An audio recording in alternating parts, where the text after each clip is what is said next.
Hi guys, this is just a quick tutorial because I'm noticing that some of us are not attaching docs when we are asked to do so.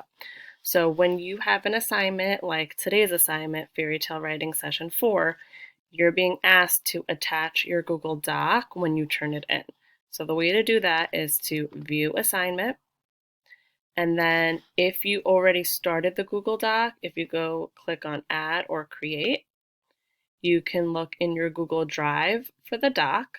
If you haven't started a Google Doc yet, then you would just create a new doc, name it, and it will attach automatically to the assignment.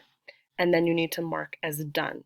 You need to take these steps in order for me to receive your Google Doc. If you just share it with me, that's not the way that I want it to come in. I want you to click here, either find it in your Google Drive or create a new doc and type it up in a new doc, and then mark as done when you're done so that I can give you feedback on it.